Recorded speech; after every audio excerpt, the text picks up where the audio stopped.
संचारके ඒ જાති එක සංචාරකයෙක්. තව ඉන්නවා එහෙම එක්කෙනෙක්. ඔය බලන්න බඩු විකුණනවා.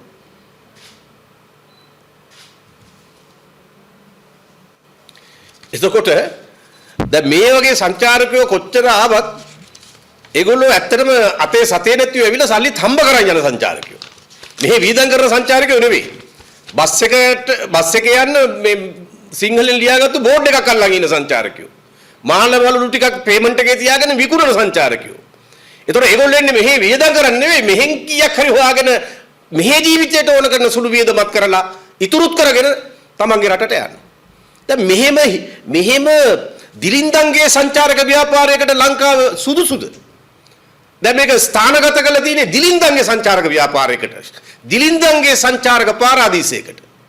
ඒතකොට දිලින්දන්ගේ සංචාරක පාරාදීසයක් බවට ලංකාව ස්ථානගත කිරීමෙන් පොසිෂන් කිරීමෙන් මොකද ලැබෙන ප්‍රතිඵලය? ඒකෙන් වෙන්නේ එවැනි සංචාරකයන්ගේ මුහුදු තීරය පිරෙන්න ගත්තම යමක්කම වේදම් කළ හැකි සංචාරකයා එන්නේ නැහැ. මොකද ඒගොල්ලන්ට තේරෙනවා Tamanට උචිත නොවන පිරිසක් තමයි මේ සංචාරකයෝ හැටියට ඇවිල්ලා ඉන්නේ කියලා.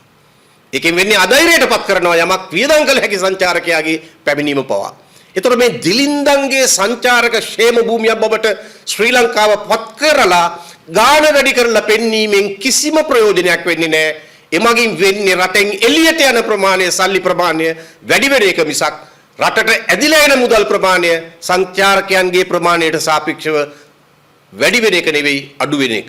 ඉතින් ඒ නිසා තමයි අපි කියන්නේ ආණ්ඩුව මිත්‍යා මතයක් ප්‍රවර්ධනය කිරීමෙන් තේරුමක් නැහැ. මේ රටේ සංචාරක ව්‍යාපාරය ගොඩ ගන්න නම් යම්කිසි ආදායම් මට්ටමක් තියෙන මධ්‍යම ආදායම් මට්ටමක් තියෙන සංචාරකයෝ ආකර්ෂණය කරගන්න ඕන.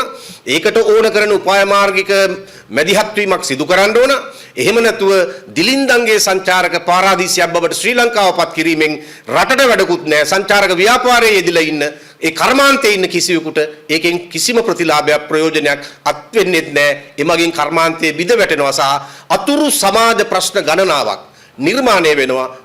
ඒ ප්‍රශ්න නිර්මාණය කිරීම පමණයි මගින් සිදු වෙන්නේ. ඒ නිසා අපි ආණ්ඩුවෙන් ඉතා ඕනෑකමින් ඉල්ලනවා මේ රටේ සංචාරක ව්‍යාපාරය දිලින්දන්ගේ සංචාරක පාරාදීසයක් බවට පත් කරනවා වෙනුවට මේ ශ්‍රී ලංකාව යම් ඉහළ ආදායම් ලබන වියදම් කිරීමේ හැකියාව සහිත සංචාරකයන්ගේ පාරාදීසයක් බවට පත් කිරීම සඳහා ක්‍රියාමාර්ග තෝරන්න එසේ නොමැතිව එන ගාන කිය තප්පුලන්න එපා කියලා අපි ආණ්ඩුවෙන් ඉල්ලා හිටිනවා.